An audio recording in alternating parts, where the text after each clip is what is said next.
अगर आप space technology से थोड़ा बहुत भी जुड़े रहते हैं तो आपको पता होगा कि भारत अब अपने तीसरे लूनर मिशन को करने के लिए बिल्कुल तैयार है और उस मिशन का नाम है चंद्रयान 3। इसरो इससे पहले 2 लूनर मिशन कर चुका है, जिसमें से पहला लूनर मिशन था चंद्रयान 1 और उसे 2008 में सक्सेसफुली परफॉर्म कर लिया गया था। इसके बाद 2019 में चंद्रयान 2 को लॉन्च किया गया, जो एक सॉफ्टवेयर ग्लिच की वजह से फेल हो गया। इसी असफलता से सीखते हुए वैज्ञानिक अब दोबारा से चांद पर जाने की कोशिश करने वाले हैं और यह होगा चंद्रयान 3 मिशन के अंतर्गत। आज हम आपको इसी मिशन के बारे में पूरी जानकारी देने वाले हैं। अगर आप चंद्रयान 3 के इस वीडियो को देख लेते हैं तो आपको YouTube पर किसी भी और वीडियो को देखने की जरूरत नहीं पड़ेगी, इसलिए इसे अंत तक जरूर देखिएगा।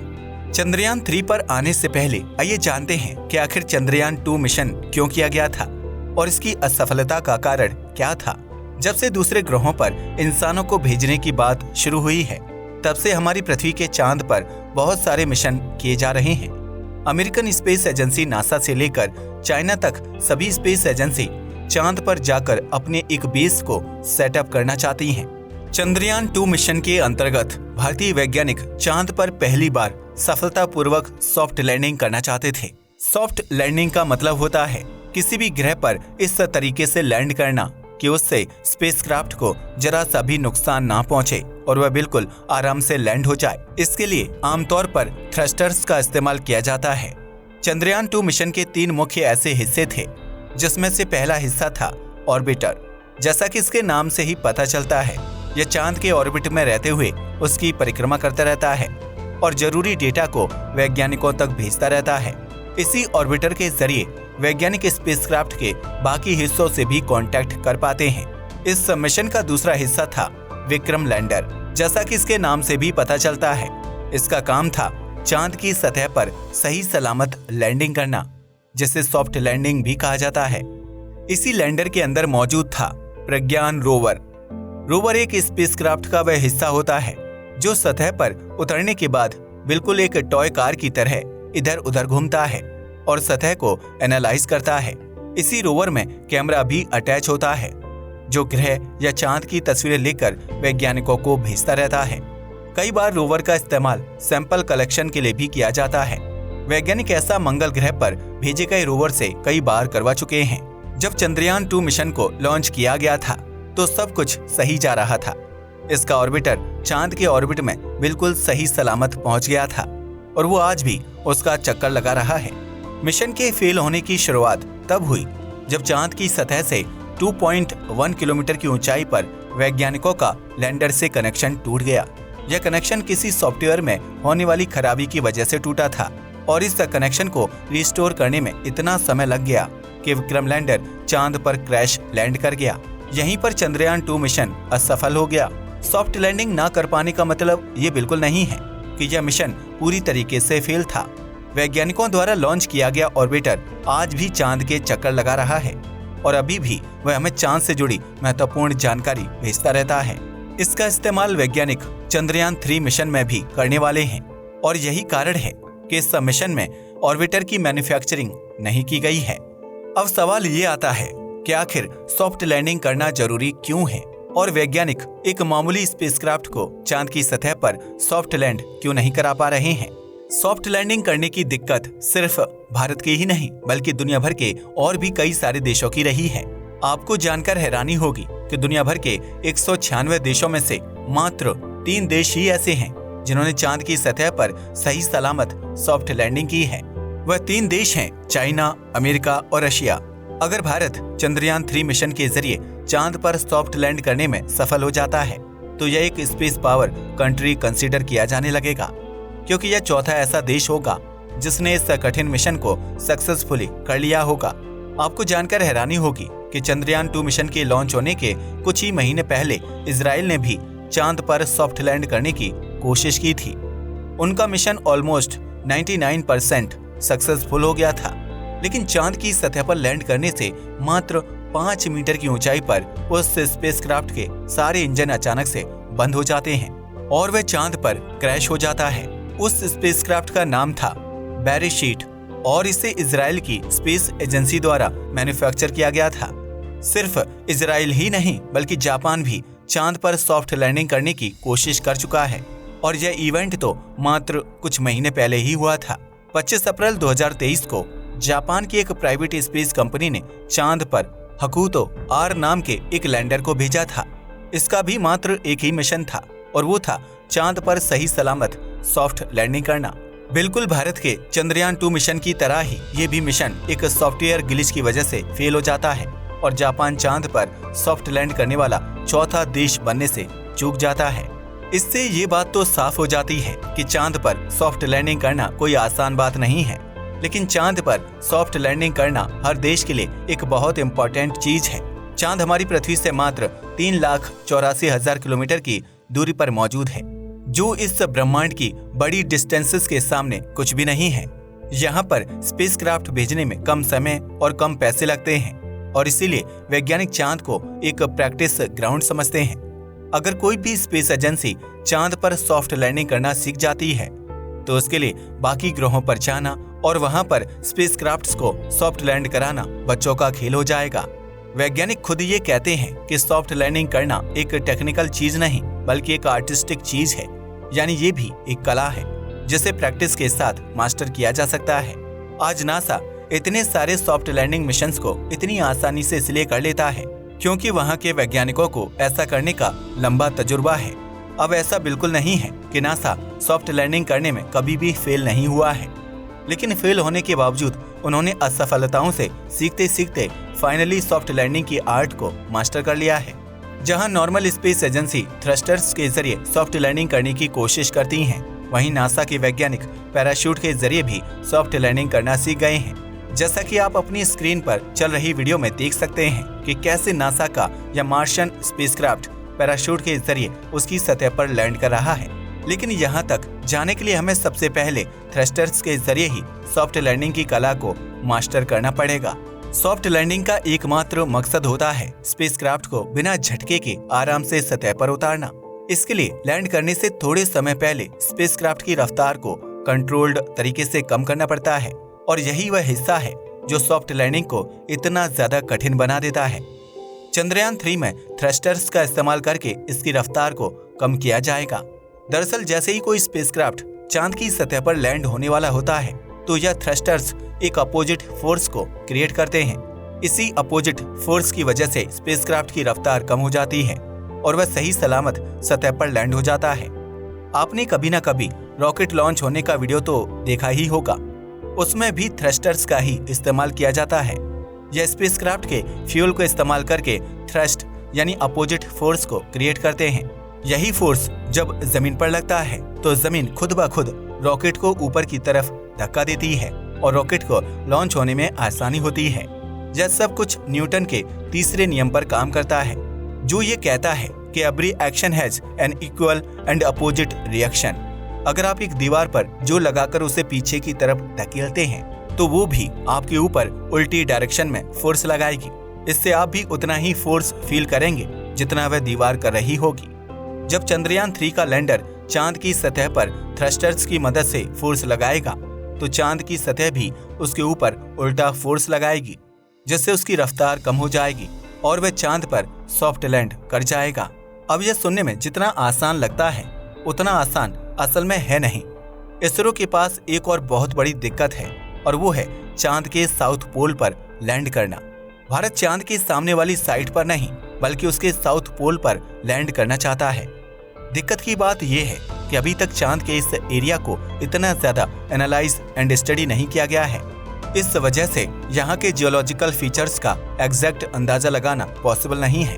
हालांकि वैज्ञानिक ये जरूर जानते हैं कि चांद के साउथ पोल में बहुत सारे पहाड़ और चट्टानें मौजूद हैं और साथ ही में यहाँ पर बहुत सारे क्रेटर्स भी हैं।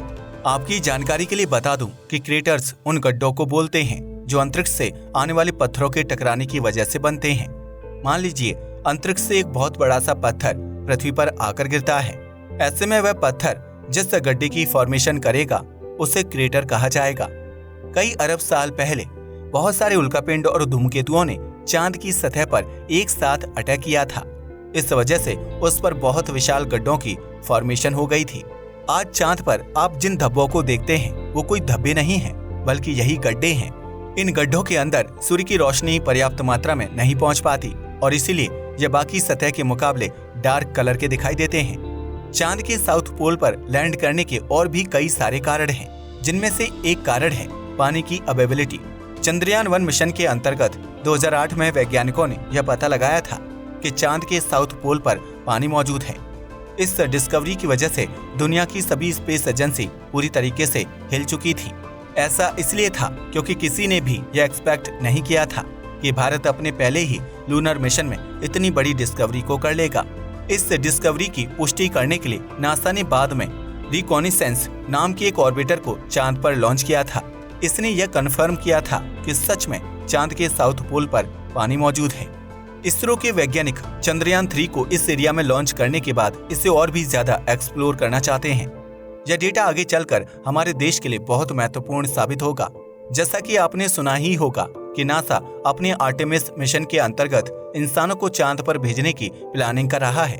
यह मिशन भी चांद के साउथ पोल पर ही किया जाएगा, जहां पर एस्ट्रोनॉट सिर्फ लैंड ही नहीं करेंगे बल्कि वहां पर रहने के लिए स्टडी एंड प्लानिंग भी करेंगे। अगर इसरो चांद के साउथ पोल को अच्छे से एक्सप्लोर करके उसका एक मैप रेडी कर लेता है तो आगे चलकर हमारे लिए भी चांद पर उतरना बहुत आसान हो जाएगा।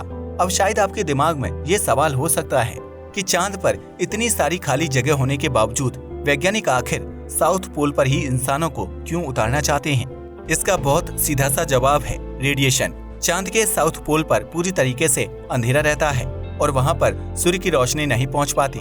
सूर्य की रोशनी न पहुंचने की वजह से वहां पर रेडिएशन की मात्रा भी बहुत कम रहती है, जिस वजह से इंस्ट्रूमेंट के खराब होने और एस्ट्रोनॉट्स के कैंसर होने के चांस ऑलमोस्ट 0 हो जाते हैं। इसी रेडिएशन से बचने के लिए वैज्ञानिक साउथ पोल पर लैंड करना चाहते हैं, क्योंकि वहां पर उन्हें इस एक्स्ट्रा दिक्कत का सामना नहीं करना पड़ेगा। चांद के साउथ पोल पर लैंड करने में एक और बहुत बड़ी दिक्कत आती है और वो है डायरेक्ट कम्युनिकेशन।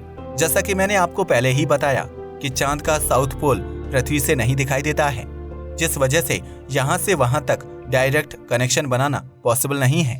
इस कनेक्शन को स्थापित करने के लिए वैज्ञानिक रिले सैटेलाइट का इस्तेमाल करते हैं। यह ऐसी सैटेलाइट होती है जो एक जगह से डेटा लेकर दूसरी जगह ट्रांसफर करती है और कम्युनिकेशन स्थापित करने में मदद करती है। चंद्रयान 3 मिशन में भी चंद्रयान 2 की तरह ही 3 अलग अलग हिस्से मौजूद हैं। इनमें से पहला हिस्सा है प्रोपल्शन मॉड्यूल, जो चांद का चक्कर लगाएगा और एक रिले सैटेलाइट का काम करेगा। ग्राउंड कंट्रोल से वैज्ञानिक जो भी सिग्नल चंद्रयान 3 तक भेजेंगे वह सबसे पहले इस प्रोपल्शन मॉड्यूल तक जाएगा। बाद में यह मॉड्यूल उस सिग्नल को चंद्रयान 3 तक ट्रांसफर कर देगा। यही सेम चीज चंद्रयान 3 से आने वाले सिग्नल्स के साथ भी की जाएगी। इस पूरे प्रोसेस में एक बहुत बड़ी दिक्कत है और वो है कनेक्शन डिले की। स्पेसक्राफ्ट से डायरेक्ट कांटेक्ट करने में और रिले सैटेलाइट के जरिए कांटेक्ट करने में समय का थोड़ा बहुत अंतर आ जाता है। डायरेक्ट कांटेक्ट करने से कम्युनिकेशन इंस्टेंट हो पाता है, जिससे वैज्ञानिकों को स्पेसक्राफ्ट में हो रही हर गतिविधि का तुरंत पता चल जाता है। लेकिन रिले सैटेलाइट से होने वाले कम्युनिकेशन में ऐसा नहीं हो पाता, जो थोड़ी सी रिस्की बात है। चंद्रयान 3 के प्रोपल्शन मॉड्यूल का मुख्य काम होगा लैंडर को एक सही लोकेशन तक ले जाना, जहां पर वह लैंड करने के लिए रेडी हो पाए। ध्यान में रखने वाली बात यह है कि प्रोपल्शन मॉड्यूल अंतरिक्ष में रहकर चांद का चक्कर लगाता रहेगा, जबकि लैंडर उससे अलग होकर सतह तक जाएगा और वहां पर सॉफ्ट लैंडिंग परफॉर्म करेगा। इसी प्रोपल्शन मॉड्यूल में वैज्ञानिकों ने थ्रस्टर्स भी इंस्टॉल किए हैं, जो स्पेसक्राफ्ट को सही दिशा में ले जाने में मदद करेंगे। जब यह मॉड्यूल अपने आप को लैंडर से अलग कर लेगा तो यह खुद ब खुद एक कम्युनिकेशन सैटेलाइट के जैसे काम करने लगेगा। इसके जरिए ही वैज्ञानिक लैंडर में हो रही हर गतिविधि के बारे में सूचित रह पाएंगे। चंद्रयान 3 का अगला और सबसे इम्पोर्टेंट हिस्सा है लैंडर। ऑलमोस्ट हर स्पेसक्राफ्ट का लैंडर एक चौकोर डिब्बे जैसा होता है, जिसके अंदर बहुत सारे इंस्ट्रूमेंट मौजूद होते हैं। चंद्रयान 3 का लैंडर 7552 किलो का है और वह कुछ ऐसा दिखाई देता है। इसी लैंडर के अंदर रोवर भी मौजूद है, जिसका वजन 26 किलोग्राम है। लैंडर के निचले हिस्से पर 4 पैर मौजूद हैं, जिसकी मदद से यह चांद पर सॉफ्ट लैंडिंग कर पाएगा। इसके अलावा आप मध्य भाग में एक थ्रस्टर को भी देख सकते हैं, जो इसे चांद की सतह पर लैंड करने से पहले स्पीड को कंट्रोल करने में मदद करेगा। चांद पर बिल्कुल सही सलामत लैंड करने के लिए वैज्ञानिकों ने इस लैंडर में बहुत सारे इंस्ट्रूमेंट लगाए हैं, जिनके जरिए समय समय पर स्पेसक्राफ्ट की स्टेट का पता लगाया जा सकेगा। सिर्फ इतना ही नहीं, यह सारे इंस्ट्रूमेंट वैज्ञानिकों के कंट्रोल में होंगे, जिससे वे इतना दूर मौजूद होने के बावजूद इस लैंडर की एक्टिविटी को कंट्रोल कर पाएंगे। इनमें से एक इंस्ट्रूमेंट है lander hazard detection avoidance camera, यानी LHDAC, और यह इस लैंडर का एक बहुत ही महत्वपूर्ण इंस्ट्रूमेंट है। जैसा कि इसके नाम से ही पता चलता है, यह चांद पर उतरते समय आने वाली दिक्कतों को न सिर्फ डिटेक्ट करेगा, बल्कि उनसे लैंडर को बचाने की भी पूरी कोशिश करेगा। यह असल में एक कैमरा होगा जो अपने आसपास के वातावरण को हर सेकंड एनालाइज करता रहेगा और आने वाली किसी भी दिक्कत को भांपकर तुरंत ही पृथ्वी पर मौजूद वैज्ञानिकों को सूचित करेगा। इसके अलावा चंद्रयान 3 के रोवर में भी नेविगेशन कैमराज को लगाया गया है, जो चांद पर एक्सप्लोरेशन करते समय रोवर को सही दिशा दिखाने का काम करेंगे। इस रोवर में मूवमेंट के लिए 6 पहिए लगे हुए हैं और ये अपनी सारी एनर्जी सोलर रेडिएशन से कलेक्ट करेगा। ऐसा करने के लिए इसमें सोलर पैनल भी लगाए गए हैं, जिन्हें आप स्क्रीन पर दिखाई जाने वाली वीडियो में क्लियर रूप से देख सकते हैं। रोवर को हमेशा इस तरीके से चलाया जाएगा कि सोलर पैनल सूर्य की तरफ ही रहें और एनर्जी को लगातार कलेक्ट करते रहें। यह रोवर जितना भी डेटा कलेक्ट करेगा, उसे सबसे पहले लैंडर तक भेजा जाएगा। बाद में यह लैंडर सारे डेटा को चांद का चक्कर लगा रहे प्रोपल्शन मॉड्यूल तक भेज देगा। बाद में वह मौजूद यह सारा डेटा पृथ्वी पर बैठे वैज्ञानिकों के साथ साझा करेगा और फाइनली लैंडर का डेटा वैज्ञानिकों तक पहुंच चुका होगा। यह किसी भी इंफॉर्मेशन को ट्रांसफर करने का एक बहुत ही अच्छा तरीका होता है। चंद्रयान के लैंडर में अलग अलग तरह की स्टडी करने के लिए अलग अलग इंस्ट्रूमेंट को इंस्टॉल किया गया है। इनमें से एक बहुत ही इंटरेस्टिंग इंस्ट्रूमेंट है चंद्राज सरफेस थर्मोफिजिकल एक्सपेरिमेंट, यानी CHA-STE। जैसा कि इसके नाम से ही पता चलता है, यह चांद के सरफेस पर होने वाली थर्मल एक्टिविटीज को ऑब्जर्व करेगा और बाद में वह डेटा वैज्ञानिकों तक भेजा जाएगा। अगर आपको नहीं पता तो बता दूं कि थर्मल एक्टिविटीज का मतलब होता है तापमान से जुड़ी एक्टिविटीज। थर्मो शब्द का मतलब होता है गर्मी, और यह जिस किसी भी दूसरे शब्द के आगे लगाया जाता है वहां पर टेम्परेचर का कोई ना कोई लेना देना जरूर होता है। चांद पर हो रहे टेम्परेचर चेंज के बारे में पता लगाने से वैज्ञानिक वहां पर मौजूद पानी की स्टेट का भी पता लगा पाएंगे। इसके जरिए उन्हें मालूम पड़ेगा कि चांद पर मौजूद पानी को एक्सट्रैक्ट करने के लिए उन्हें कितनी एनर्जी का इस्तेमाल करना पड़ेगा। CHA-STE के अलावा चंद्रयान में एक और बहुत महत्वपूर्ण इंस्ट्रूमेंट लगा हुआ है, जिसका नाम है ILSA, यानी instrument for lunar seismic activity. यह इंस्ट्रूमेंट चांद पर आने वाले भूकंप को डिटेक्ट करेगा और उनके जरिए चांद की सतह और उसकी फॉर्मेशन के बारे में पता लगाने की कोशिश करेगा। आपको जानकर हैरानी होगी कि मात्र भूकंप के जरिए वैज्ञानिक पूरे ग्रह और चांद की हिस्ट्री के बारे में पता लगा लेते हैं। दरअसल जब भूकंप आता है तो इससे निकलने वाली वेव्स पूरे ग्रह पर ट्रेवल करती है। इन वेव्स को ट्रैक करके वैज्ञानिक पूरे ग्रह के सरफेस का एक नक्शा बना लेते हैं, जो उन्हें आगे की स्टडी करने में मदद करता है। इसके अलावा यह वेव्स ग्रह के अंदर भी जाती है, जिन्हें ट्रैक करने के बाद वैज्ञानिक ये पता लगा लेते हैं कि उस ग्रह या चांद के अंदर क्या क्या चीजें मौजूद हैं। ये सभी चीजें सुनने में भले ही बहुत आसान लगें, लेकिन इस रिसर्च को परफॉर्म करने में वैज्ञानिकों को सालों का समय लग जाता है। आपको जानकर हैरानी होगी कि पिछले साल मंगल ग्रह पर नोटिस किए गए सबसे बड़े भूकंप को डिटेक्ट किया गया था। इसके जरिए वैज्ञानिकों ने न सिर्फ मंगल ग्रह का पूरा नक्शा बना लिया, बल्कि उसके इंटीरियर के बारे में भी पूरी जानकारी निकाल ली, जिससे उन्हें मंगल ग्रह के पास्ट के बारे में बहुत सारी जानकारी प्राप्त हुई। इसी चीज को भारत के वैज्ञानिक चांद पर रिपीट करना चाहते हैं और यही कारण है कि इस इंस्ट्रूमेंट को चंद्रयान के लैंडर में फिट किया गया है। इसके अलावा चंद्रयान 3 लैंडर में एक और महत्वपूर्ण इंस्ट्रूमेंट लगा हुआ है, जो चांद के वातावरण में मौजूद पार्टिकल्स को स्टडी करने का काम करेगा। इस इंस्ट्रूमेंट का मुख्य मकसद होगा चांद के वातावरण में मौजूद चार्ज पार्टिकल्स पर स्टडी करना और साथ ही में इसके वायुमंडल में मौजूद पार्टिकल्स को ऑब्जर्व करना। इस इंस्ट्रूमेंट का नाम है the radio anatomy of moon bound hypersensitive ionosphere and atmosphere, यानी RAMBHA। फिलहाल के हिसाब से चंद्रयान 3 को 12 जुलाई 2023 की तारीख को लॉन्च करने की बात कही जा रही है। इस डेट में मौसम की वजह से थोड़े बहुत बदलाव भी हो सकते हैं, लेकिन ये बात तो निश्चित है कि इस साल फिर से भारत चांद पर जाने का प्रयत्न करने वाला है। अगर चंद्रयान 3 मिशन सक्सेसफुल होता है तो भारत चाइना, रशिया और अमेरिका के बाद चौथा ऐसा देश बन जाएगा जिसने चांद पर सक्सेसफुली सॉफ्ट लैंडिंग की होगी। दोस्तों, कितने चांस हैं कि इस बार चंद्रयान 3 चांद पर सॉफ्ट लैंडिंग कर पाएगा? हमें कमेंट करके बताइएगा। आज के लिए बस इतना ही। वीडियो पसंद आया तो इसे लाइक और शेयर करें। धन्यवाद।